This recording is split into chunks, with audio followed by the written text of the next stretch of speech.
Hello dear divine फेमिनाइज। आज के इस सेशन में हम बात करने वाले हैं वाउंडेड मदर के बारे में। तो यहाँ पर आज आपको क्लैरिटी मिलने वाली है कि किस तरीके से वाउंडेड मदर जो होती है वो अपने बच्चों को ट्रीट करती है, या इनकी अपने बच्चों के साथ रिलेशनशिप किस तरीके से होते हैं। इवन चाहे वो डीएम हो या चाहे वो डीएफ हो, यहाँ तक कि जो वाउंडेड मदर जो होती है उनके साथ आपके मतलब कौन से प्लैनेट ख़राब होते हैं जिस वजह से इस तरीके की वाउंडेड मदर आपको मिलती है, या फिर इनके साथ आपको किस तरीके के प्रॉब्लम होते हैं, किस लेवल पे होते हैं और क्यों होते हैं। आज हम इन्हीं सभी चीज़ों के बारे में डिस्कस करने वाले हैं। तो चलिए आज हम अपने सेशन को स्टार्ट करते हैं। सबसे पहली बात, ये जो वाउंडेड मदर होती है इन्हें मतलब जो भी इनका जो पास्ट रह चुका होता है, क्योंकि देखो जब ये छोटी होती है तब इन्हें भी बिल्कुल उसी तरीके की ट्रीटमेंट मिलती है जिस तरीके की वो आज आपको दे रही है, तभी उनका जो बर्ताव है आपसे इतना रूड है। ठीक है, मतलब जो आज प्रेजेंट में आप अपने मदर के साथ जिस तरीके के भी इश्यूज झेल रहे हो, फेस कर रहे हो, वो कभी ना कभी उनके साथ भी हो चुके होते हैं। मतलब अगर आप देखो, अगर किसी की मदर जो है वो बहुत अपने बच्चों को लेके फिज़िकल एब्यूज़ करती है, फिज़िकल एब्यूज़ यानी कि मतलब बहुत गहरे लेवल तक मार पिटाई करना। ठीक है, बहुत ज़्यादा मार पिटाई करती है, बहुत स्ट्रिक्ट होकर मार पिटाई करती है। और जनरली मदर तो एक दो चांटे तो लगा ही देती है बच्चा बहुत ही ज़िद कर रहा हो तो। बट वाउंडेड मदर मतलब वो अपने ईगो के चलते बहुत ज़्यादा ही बार बार गुस्से में आकर हाथ उठाना, या फिर बार बार परेशान करना अपने बच्चों को, मतलब छोटी मोटी हर छोटी मोटी चीज़ों पर हाथ उठा देना, इस तरीके की चीज़ें। ठीक है, इस तरीके की चीज़ें एक वाउंडेड मदर करती है। तो यहाँ पर देखो, यहाँ पर नार्सिसिस्टिक मदर में भी और वाउंडेड मदर में भी, इन दोनों में भी डिफरेंस होता है। ये दोनों एक ही नहीं है, इनमें थोड़ा डिफरेंस तो है।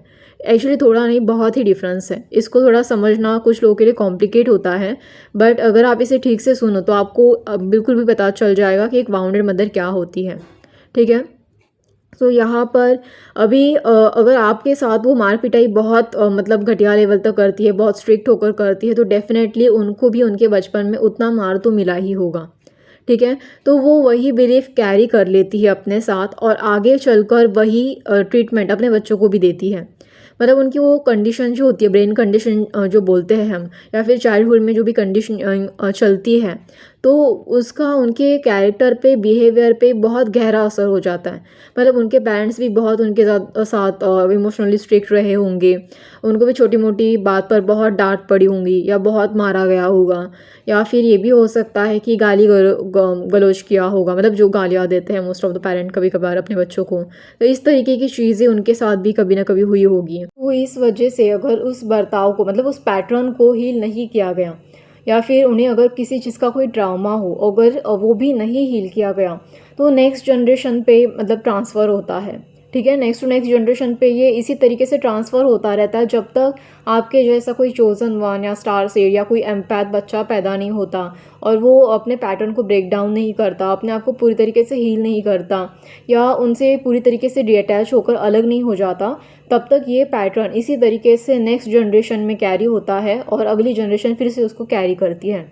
ठीक है, इसीलिए ही आपको जर्नी में हीलिंग के ऊपर बहुत ध्यान देने के लिए कहा जाता है, और स्पेशली जो वाउंडेड मदर होती है, नार्सिसिस्टिक मदर होती है, उनसे एनर्जी कॉर्ड कट करने के लिए बोला जाता है। ठीक है, तो अभी ये जो वाउंडेड मदर होती है, इनके कई अलग अलग तरीके के टाइप होते हैं। ठीक है, और मोस्ट ऑफ द लोग कहते हैं कि उनको ना इनर चाइल्ड इश्यूज़ हैं। ठीक है, ये भी एक्चुअली वाउंडेड मदर के तरफ से ही आते हैं। Most of the inner child issues बच्चों को वाउंडेड मदर की वजह से ही होते हैं। जैसे कि वाउंडेड मदर करके कंसेप्ट है, बिल्कुल वैसे ही वाउंडेड फादर करके भी कंसेप्ट है। ठीक है, उनके बारे में हम फिर कभी बात करेंगे, बट फिलहाल यहाँ पर जो वाउंडेड मदर है उनमें और कई तरीके की चीज़ें हम देख सकते हैं। जैसे जब आप पैदा हो रहे थे और मतलब आप अपने माँ के कोख में थे, और उस टाइम पीरियड में अगर आपके माँ का अपने सासू माँ के साथ अगर रिलेशनशिप अच्छा नहीं था, मतलब वहाँ पर जो भी अदर पीपल्स के साथ अगर वहाँ पर भी बहुत स्ट्रिक्ट एनवायरनमेंट रहा होगा या कॉन्फ्लिक्ट रहा होगा, मतलब जो झगड़े चलते हैं घर में, उस तरीके का एनवायरनमेंट रहा होगा, तो इन सभी चीज़ों का बच्चों में बहुत गहरा असर पड़ता है। मतलब भले ही वो कोख के अंदर है, तभी भी बच्चों की जो सबकॉन्शियस माइंड होते हैं उन पर असर तो पड़ता ही है। इवन अगर वो बच्चा बाहर भी आ जाए, मतलब पहले तो कोख में था बट बाद में वो पैदा भी हो जाए, और तभी भी एनवायरनमेंट इसी तरीके का स्ट्रिक्ट रहा होगा या फिर स्ट्रिक्ट चल रहा है, उसमें झगड़े बार बार हो रहे हैं बाहरी एनवायरनमेंट में, तभी भी वो बच्चा बड़े होने तक वही कॉन्फ्लिक्ट, वही नेगेटिव एनर्जी और वही चीज़ें अपने माइंड में कैरी कर रहा होता है, अपने सबकॉन्शियस माइंड में कैरी कर रहा होता है। और इस वजह से वो जो सारे नेगेटिव एनर्जी है वो उसके सबकॉन्शियस माइंड में एक तरीके का पैटर्न क्रिएट कर देते हैं। ठीक है, तो इस वजह से जो यहाँ पर एक तो मतलब आपके मदर के साथ पहले से ही वो पैटर्न थे, अभी वो जो पैटर्न है वो उनके गर्भ में, यानी कि उनकी अभी हीलिंग नहीं हुई है, राइट। सो वो उनके गर्भ में भी ट्रांसफ़र हो गए। एक तो पहले से ही उनके पैटर्न थे, जब उनके बचपन में चाइल्डहुड ट्रामास वगैरह थे, वो पैटर्न तो वो आपके साथ लागू करेगी ही करेगी। प्लस आप मतलब जब आप अपने मदर के कोख में थे और वहाँ पर भी एनवायरनमेंट स्ट्रिक्ट था, उसके भी अलग पैटर्न थे, तो ये सारे पैटर्न मिल के एक बहुत डेंजरस लेवल की प्रॉब्लम क्रिएट करते हैं बच्चों के लिए, और इसीलिए बच्चों का most of the inner child trauma बहुत ज़्यादा हाई होता है। ऐसे ही करके जो आपके एंसेस्ट्रल इश्यूज़ थे, यानी कि जो पैटर्न थे, वो इसी तरीके से आगे बढ़ते जाते हैं और कहीं ना कहीं वो आपकी तरफ भी शिफ्ट हो रहे होते हैं। अभी से आप जनरेशनल कर्मा या एंसेस्टर इश्यूज़ जो भी आप कह लो, वो एक ही चीज़ हो गई। ठीक है, क्योंकि एक तो ये जनरेशन के हिसाब से कैरी हो रहा है, और तो और ये मतलब पहले आपकी मदर के साथ था, हो सकता है उनकी मदर के साथ भी इसी तरीके की चीज़ें चलती आई हो, तो इस वजह से वो जो मदर होती है उसका और अपने बच्चे का बॉन्ड जो होता है वो ख़राब होता है। ठीक है, वो अपने बच्चों के साथ बहुत स्ट्रिक्ट पेश आती है, कभी इमोशनल सपोर्ट नहीं करती, हमेशा उनके जो ग्रोथ प्रोसेस होती है उस पर डाउट क्रिएट करती है। मतलब एक बच्चा अपने लिए कुछ अलग करना चाहता है तो हमेशा उसके ऊपर डाउट क्रिएट करेगी, हमेशा वो अपने बच्चों को मतलब इस तरीके से कहेगी कि तुम्हें क्या ही आता है, तुम कभी कुछ कर भी सकते हो या नहीं, या तुम्हें अच्छे मार्क्स क्यों नहीं मिलते। मतलब ये भी हो सकता है कि वो बार बार अपने बच्चों का किसी और के साथ कंपैरिजन करे, या उनके लिए मतलब मैंने कई बार में ऐसे केसेस भी देखी है कि छोटे बच्चे जब अच्छे मार्क्स नहीं लेके आते तो उनको बहुत घटिया लेवल तक मारा पीटा जाता है, इतना मारा पीटा जाता है कि उनको हमेशा डर लगा रहता है एग्ज़ाम का, फोबिया बन जाता है उनके माइंड में। इवन उनको अपने मदर के लिए भी फोबिया बन जाता है, उन्हें अपने मदर से हमेशा डर लगता रहता है। तब वैसे जो बच्चे होते हैं ना, अगर उनके साथ कुछ भी हो जाए तो वो अपने मदर को कभी नहीं बताते, कभी भी नहीं। ठीक है, वो बच्चे बस टॉलरेट करते रहते हैं, सहते रहते हैं, अपने गम में ही, खुद के ही गम में डूबे हुए रहते हैं। और ऐसे केसेस में क्या होता है कि जो अदर लोग होते हैं, मतलब जो नार्सिसिस्टिक लोग होते हैं, नेगेटिव लोग होते हैं, वो ऐसे बच्चों को टारगेट करते हैं और ऐसे बच्चों को परेशान भी करते हैं। इवन कई सारे बच्चे ऐसे भी होते हैं जिनके साथ सेक्सुअल अब्यूज़ भी होता है और वो बताते ही नहीं है। इवन सोसाइटी में ऐसे ही बच्चों का फ़ायदा बहुत ज़्यादा उठाया जाता है जो अपने माता पिता से डरते हैं, क्योंकि ऐसे बच्चे ना बहुत वल्नरेबल होते हैं, मतलब अपने आप को बहुत ज़्यादा असुरक्षित महसूस करते हैं अपने खुद के ही पेरेंट्स के साथ। तो इस वजह से उनको कई सारी प्रॉब्लम झेलनी पड़ती है और कई सारी प्रॉब्लम को मतलब फेस भी सोसाइटी में भी इवन फेस करना पड़ता है। मतलब एक तो फैमिली में फेस करते ही है, प्लस उनको सोसाइटी में भी ये सारी नेगेटिविटी फेस करनी होती है, क्योंकि लोग इनका गलत फ़ायदा उठा रहे होते हैं। तो ऐसे बच्चों की उम्र भी बहुत कम होती है, बहुत इमैच्योर होते हैं इमोशनली, इनके पास कुछ खास अच्छे खास एक्सपीरियंस नहीं होते हैं, और जब तक ये इन सभी चीज़ों को समझ पाए तब तक बहुत देर हो चुकी होती है, क्योंकि तब तक लोग इनका गलत फ़ायदा उठाने के लिए हमेशा ऐसे बच्चों के पीछे हाथ धो के पड़े रहते हैं। तो ऐसे केसेस में ऐसे बच्चे अगर समझदार है तो जैसे तैसे बच भी जाते हैं, बट कुछ बच्चे अपने आप को नहीं बचा पाते, क्योंकि नेगेटिविटी बहुत ज़्यादा स्ट्रॉन्ग होती है। एक अगर इनका एंसेस्टर कर्मा बहुत ज़्यादा हैवी है तो ऐसे बच्चे कई तरीके के अलग अलग मतलब लाइक बुली होना, या बार बार परेशान करना लोगों से, या कुछ लाइक जैसे कि इन बच्चों को हमेशा नीचा खींचना, मतलब अदर लोग चाहते हैं, जो मैनिपुलेटिव लोग हैं, कंट्रोलिंग लोग हैं, तो ऐसे बच्चे जो होते हैं ये इनका गलत फ़ायदा उठाते हैं। तो ये चाहते कि अपने बच्चे आगे बढ़े, बट ऐसे जो बच्चे होते हैं जो बहुत शाइन कर सकते हैं या इनके पास बहुत पावर है, ये अपने माता पिता का विरोध करते हैं। मतलब अगर वाउंडेड मदर भी है तो ये जैसे जैसे अपने मदर को सह भी लेते हैं फिर भी अपनी ग्रोथ की तरफ ध्यान देते हैं। तो इस तरीके के अगर बच्चे हैं, मतलब जो समझदारी दिखा रहे हैं वहाँ पर, तो ऐसे बच्चों को फिर ऐसे नेगेटिव लोग नीचे खींचने की कोशिश करते हैं, क्योंकि इन्हें ऐसा लगता है कि ये बहुत पावरफुल है, ये नेगेटिव चीज़ों को आसानी से टॉलरेट कर लेते हैं, तो ऐसे लोग अपनी नेगेटिविटी ऐसे बच्चों पर थोपते हैं। ठीक है, सो ऐसा ज़्यादातर तो ना स्टार सीड के साथ होता है या चोजन वन के साथ होता है। इवन ऐसे बच्चे एम्पैथिक भी होते हैं। ठीक है, मोस्ट ऑफ द ऐसे वाउंडेड मदर वाले केस ना एम्पैथिक लोगों के साथ ही ज़्यादा होते हैं। ठीक है, और भी कई तरीके के मतलब नॉर्मल लोगों के साथ भी होते हैं, ऐसा नहीं कि सिर्फ एम्पैथिक या चोजन वन या स्टार सीड यही कैटेगरी में आने वाले लोगों के साथ ऐसी चीज़ें होती हैं, ऐसा ज़रूरी नहीं है। देखिए यहाँ पर और भी कई तरीके की चीज़ें होती हैं। जैसे कि मोस्ट ऑफ द केसेस में ये भी देखा गया है कि कोई कुछ कुछ मदर मतलब ऐसी होती हैं कि जो अपने बच्चों को ना आज़ादी नहीं देती, बिल्कुल बहुत ज़्यादा ही ओवर डोमिनेटिंग होती है।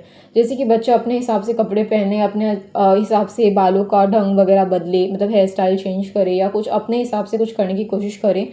तो ये सोसाइटी की कुछ बिलीफ होती है कुछ कुछ मदर की कि नहीं नहीं, हमें तो अपने बच्चों को ऐसा ही रखना चाहिए, हमें तो अपनी बच्चों के साथ इसी तरीके से ट्रीट करना चाहिए, मेरे माँ बाप ने भी मुझे इसी तरीके से ट्रीट किया था।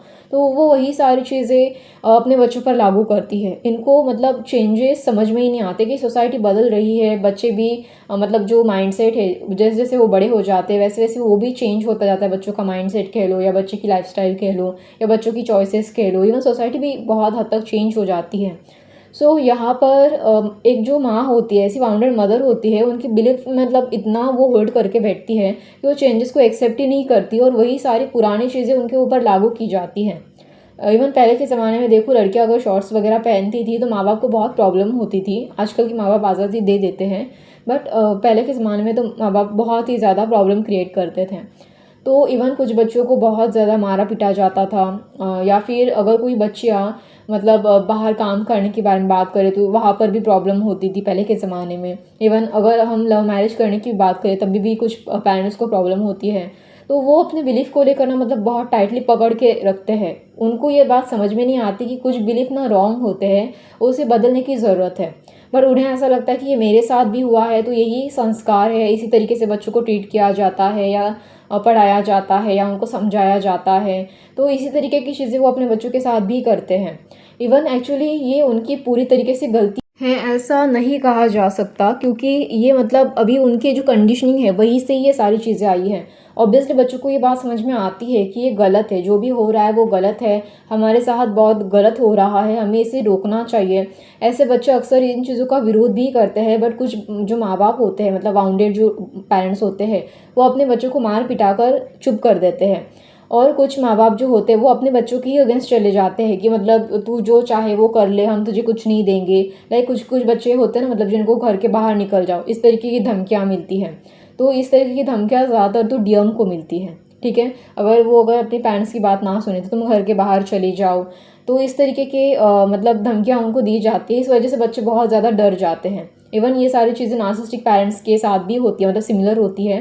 बट नार्सिसिस्टिक पेरेंट्स कुछ अपना ईगो बहुत ही ज़्यादा पकड़ के रखते हैं, बट बाउंडेड मदर या पेरेंट्स जो भी होते हैं ये मतलब थोड़े हर्ट होते हैं, ये बस धमकाते हैं। बट ऐसा ज़रूरी नहीं है कि वो अपने बच्चों के साथ डायरेक्टली उनको बाहर ही निकाल दे घर के, मतलब इतना भी ओवर स्ट्रिक्ट नहीं होते जितना नार्सिसिस्टिक लोग होते हैं, ठीक है। यहाँ पर अभी इनका ईगो नहीं, यहाँ पर इनका जो बिलीफ सिस्टम है, बिलीफ सिस्टम की वजह से जो भी चीज़ें बन रही है, जो कंडीशनिंग पैदा हो रही है, वो सारी चीज़ें यहाँ पर काम कर रही होती है। ज़्यादातर तो यहाँ पर जो ईगो वाला पार्ट वो इनकी बिलीफ सिस्टम से कंडीशनिंग की वजह से ही आ रहा होता है। बट नार्सिसिस्टिक केस में इनका मतलब जो बिहेवियर है वो पूरी तरीके से अपने अकॉर्डिंग हर चीज़ को चलाना उस हिसाब से होता है। यहाँ पर आप अपने आप को कंफ्यूज मत करो, ठीक है। क्योंकि जो वाउंडेड मदर एंड पेरेंट्स होते हैं, फादर होते हैं, वो यहाँ पर अपने बच्चों को सपोर्ट करना चाहते हैं, अपने बच्चों को हेल्प करना चाहते हैं, अपने बच्चों की परवाह भी करते हैं। ऐसा नहीं है कि ये इनके साथ बहुत ज़्यादा नेगेटिव है। इनके अंदर अपने बच्चों के लिए इमोशंस होते हैं, बट ट्रीटमेंट करने का जो तरीका होता है, मतलब ट्रीट करने का जो तरीका होता है या फिर अपने बच्चों को ग्रो करने का जो तरीका होता है वो गलत होता है, वो बहुत टॉक्सिसिटी से भरा होता है। जैसे कि अगर एक मदर है तो जैसे कि मैंने कहा कि एक मदर का काम होता है बच्चों को सपोर्ट करना, ठीक है, बच्चों को इमोशनली सपोर्ट करना। सबसे ज़्यादा तो बच्चों को इमोशनली सपोर्ट अपनी माँ से ही आता है। बट अगर ये ही नहीं मिलता तो बच्चे इमोशनली बहुत इमैच्योर रह जाते हैं, इमोशनली वीक महसूस करते हैं, डरा डरा महसूस करते हैं, वल्नरेबल महसूस करते हैं। या फिर ये मतलब हमेशा अपने इमोशंस एक्सप्रेस करने की बात आए तो अपने इमोशंस एक्सप्रेस ही नहीं कर पाते, क्योंकि इनके पास इमोशनली एक्सप्रेस करने के लिए सबसे पहले तो इनकी माँ होती है। बट यही उनके साथ इतनी स्ट्रिक्ट होती है कि वो हमेशा अपने इमोशंस को दबाते हैं। ऐसा भी ज़्यादातर तो डीएम के केस में ही होता है। इवन ये फेमिनाइन के केस में भी देखा गया है कि जो फेमिनाइंस होती है वो भी मतलब देखो वो तो पहले ही इमोशनली बहुत एक्सप्रेसिव होती है, बट वो अपने माँ के साथ कभी भी इमोशंस एक्सप्रेस नहीं करती। हो सकता है वो किसी और से अपने इमोशंस एक्सप्रेस करे, बट अपनी माँ से उतना ज़्यादा इमोशनली एक्सप्रेसिव नहीं होती। इवन कई सारे केसेस में मतलब ये भी देखा गया है कि जो फेमिनाइन होती है वो अक्सर भोली भाली होती है। तो ज़्यादातर तो लोग जो होते हैं वो ऐसे भोले भाले बच्चों को ज़्यादा टारगेट करते हैं।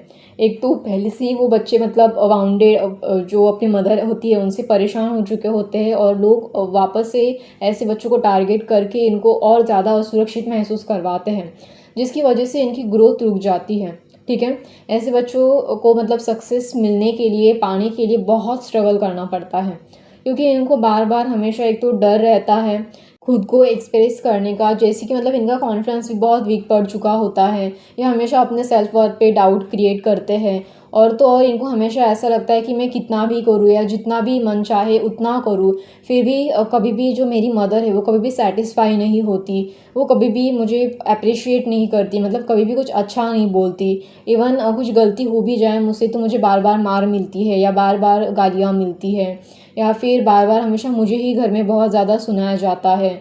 इवन जो आपकी मदर होती है ना, उनका ज़रूरी नहीं है कि सिर्फ़ और सिर्फ़ आपके साथ ही रिलेशनशिप ख़राब हो। जो आपके भाई-बहन हैं, उनको भी आपकी मदर से प्रॉब्लम होती है, क्योंकि है तो वो वाउंडेड मदर ही। हो सकता है कि हर बच्चे के साथ ट्रीट करने का जो उनका तरीका हो, वो एक जैसा ना हो। बट मतलब देखो यहाँ पर ना, एक बच्चे के साथ हो सकता है बहुत स्ट्रिक्ट हो, दूसरे बच्चे के साथ थोड़ा प्यार से बात करती हो। बट ये जो स्ट्रिक्टनेस होती है, वो हर बच्चे के लिए होती है। हाँ, कभी एक बच्चे के लिए ज़्यादा, दूसरे बच्चे के लिए थोड़ा कम हो सकता है, क्योंकि हर बच्चे का कैरेक्टर भी अलग-अलग होता है। और हो सकता है कि कुछ बच्चे होते हैं, मतलब वो एक तो रिबेलियस होते हैं, मतलब होता है ना कि कुछ बच्चे अपने माँ के अगेंस्ट जाते हैं कि नहीं, मैं नहीं मानूँगा तुम्हारी बात, या कुछ-कुछ बच्चे होते हैं कि जो चुपचाप मान लेते हैं। तो इस तरीके की चीज़ें भी होती हैं, ठीक है? अभी जो बच्चे चुपचाप रहकर बात मानते हैं, तो उस बच्चे को ना और दबाया जाता है। वो बच्चा और दबना शुरू करता है, उस बच्चे के ऊपर माँ और ज़्यादा हाथ उठाना शुरू करती है, उस बच्चे के ऊपर और ज़्यादा अपना एंगर थोपती है। उस बच्चे को मतलब और ज़्यादा ऐसा परेशान किया जाता है ना घर में, कि वो बच्चा तंग आ जाता है इन सब चीज़ों से। और जो उसका दूसरा सिबलिंग होता है, वो इन सभी नेचर को पहचानता है, वो उस सारी चीज़ों को देख चुका होता है कि हमारे बड़े भाई के साथ या जो भी छोटा भाई है उसके साथ क्या हो रहा है। तो उसमें से जो भी एक रिबेलियस चाइल्ड होता है, वो हमेशा अपनी माँ का विरोध करता है, ठीक है? अगर ऐसा कोई है आपका सिबलिंग, तो आपको ये दिखाई देगा कि आपकी माँ हो सकता है उसको ज़्यादा नहीं मारती होगी, बट आपको सबसे ज़्यादा मारती होंगी, या फिर आपको सबसे ज़्यादा ताने मिलते होंगे, या हमेशा बार-बार आपको परेशान किया जाता होगा। तो इस तरीके की चीज़ें ज़रूर होती है, ठीक है? इवन बहुत बार ऐसा भी देखा गया है कि ये जो वाउंडेड मदर होती है, एक्चुअली जो फर्स्ट चाइल्ड होता है उनके साथ सबसे सीरियस प्रॉब्लम होती है इनकी, क्योंकि वहाँ पर ये जो पैटर्न होते हैं वो सबसे ज़्यादा फर्स्ट चाइल्ड के केस में बहुत ज़्यादा होते हैं। बाद में धीरे धीरे अगर वो मैच्योर भी हो जाती है, अगर एनवायरनमेंट घर का ठीक हो जाता है, जो छोटा बच्चा जब आता है तब तक तो एनवायरनमेंट जो होता है साइड का वो ठीक हो जाता है, तब तक वो उसके साथ रिलेशनशिप में मतलब जो थोड़ा बहुत ठीक ही होता है माँ का, जो छोटा चाइल्ड होता है या घर का सबसे छोटा बच्चा होता है उसके साथ। बट जो बड़े बच्चे होते हैं उनके ऊपर रिस्पॉन्सिबिलिटी बहुत डाल देती है ऐसी मदर, क्योंकि उनका हमेशा मतलब इस अलग ही तरीके का एक बिलीफ जो होता है, वो ये कहता है कि जो बड़ा बच्चा होगा वही सबसे ज़्यादा रिस्पॉन्सिबिलिटी लेगा, क्योंकि अगर आपकी माँ भी बहुत बड़ी रह चुकी होगी घर में एज में अपने सिबलिंग के साथ, तो वो उनके साथ भी हो चुका होगा। ये भी हो सकता है कि उनके ऊपर, अगर वो बड़ी है एज में, तो उनके ऊपर बहुत रिस्पॉन्सिबिलिटी डाली गई होगी, तो इसीलिए वो भी आपके साथ वो सारी रिस्पॉन्सिबिलिटी डाल देती है और हमेशा आप ही को सारी चीज़ें करने को बोलती है। पर जो आपसे छोटे भाई बहन हैं उनको कभी कुछ काम नहीं बताती, और बताती भी है तो मतलब अगर आप ज़िद करके उनको बोलो कि नहीं तुम उनको भी कुछ बताओ, तभी 1-2 बार बोल देगी, बट ज़्यादातर तो वो हमेशा आपको ही टॉन्ट करेगी या हमेशा आपके ही पीछे पड़े रहेगी। तो इस तरीके की चीज़ें भी होती है।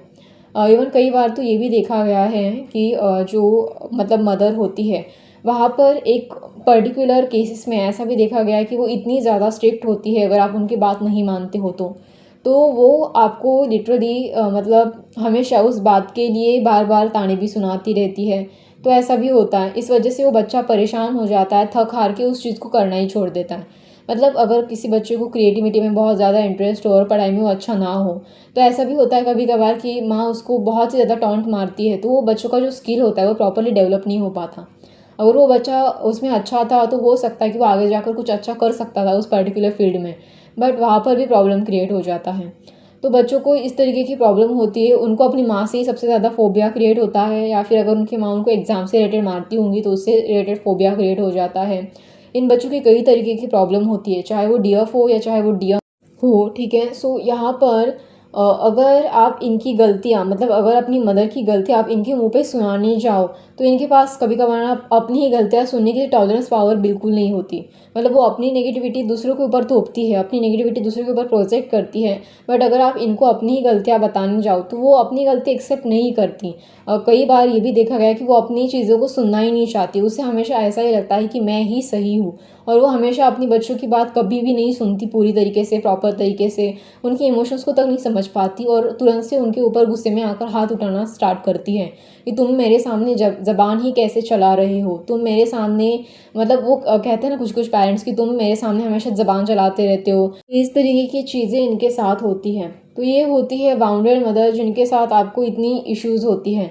और ये सबसे ज़्यादा तब होती है जब आपका जो मून होता है मतलब चंद्रमा होता है, उसके ऊपर अगर शनि की दृष्टि होती है, ठीक है। एक तो चंद्रमा बहुत वीक होता है या वो किसी गलत स्थान पर जाकर बैठा होता है, और इसमें भी अगर राहु आकर प्रॉब्लम क्रिएट करे तो और भी बड़ा बवाल मच जाता है।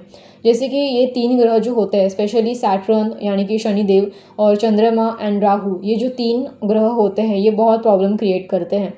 तो ये जो ऐसी कंडीशन में अगर ग्रह खराब हैं तो ऑब्वियसली आपके मदर के साथ रिलेशनशिप भी खराब होंगे। एंड कुछ बच्चों के केस में उनको कम्युनिकेशन इश्यूज भी होता है, मतलब वो ढंग से किसी और के साथ बात ही नहीं कर पाते, एक्सप्रेस ही नहीं हो पाते।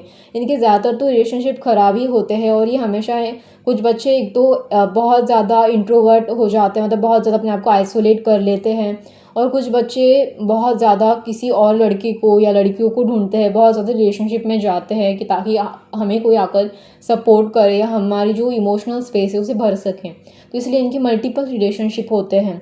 स्पेशली डीएम के केस में आप देखो, डीएम हमेशा मल्टीपल लड़कियों के साथ रिलेशनशिप में जाते हैं बिकॉज ऑफ उसी पुरानी गलत चीज़ों की वजह से या गलत एनवायरनमेंट की वजह से, ठीक है। उस इनसिक्योरिटी की वजह से उनको रिलेशनशिप का मीनिंग भी ढंग से समझ में नहीं आता, बस अपनी इमोशंस को सेटिस्फाई करने के लिए और अपनी इमोशनल स्पेस को फुलफिल करने के लिए, ताकि उन्हें वो इमोशनल सपोर्ट महसूस हो, इसीलिए वो बार बार मल्टीपल रिलेशनशिप में जाते रहते हैं।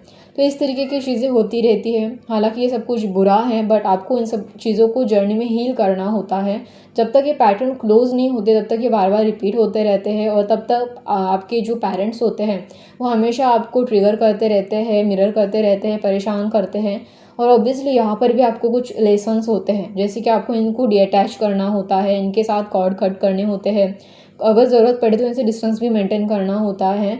और यहाँ पर अगर हो सके, जितना हो सके आप उतना इनर वर्क करो, इनके साथ जितना पॉसिबल उतना डिस्टेंस मेंटेन करके चलो, जितना मतलब आपको ज़रूरत है डिस्टेंस मेंटेन करने की। ऐसा भी नहीं कि आप बहुत ही मतलब अलग हो जाओ इनसे, या देखो अगर आप मतलब ऐसा अपने बहुत ही माता पिता से अलग हो जाओगे तो आप ना अपने आप को हील कर पाओगे ना उनको हील कर पाओगे। बट पहले तो आप अपने आप को ही हील कर लो, ठीक है। बाद में इनके साथ आपकी रिलेशनशिप अच्छे हो जाते हैं, पर नार्सिसिस्टिक जो मदर होती है इनके साथ कभी भी आपकी रिलेशनशिप अच्छे होने के चांसेस लगभग बिल्कुल भी नहीं होते या ना के बराबर होते हैं। बट बाउंडेड मदर जो होती है एक पॉइंट के बाद वो बिल्कुल भी चेंज हो जाती है, इनका बिहेवियर आपके लिए चेंज हो जाता है, और इनका जो बिहेवियर है वो ऑब्वियसली आपको एक समझने लायक, इमोशनल सपोर्ट देने के लायक बन जाता है।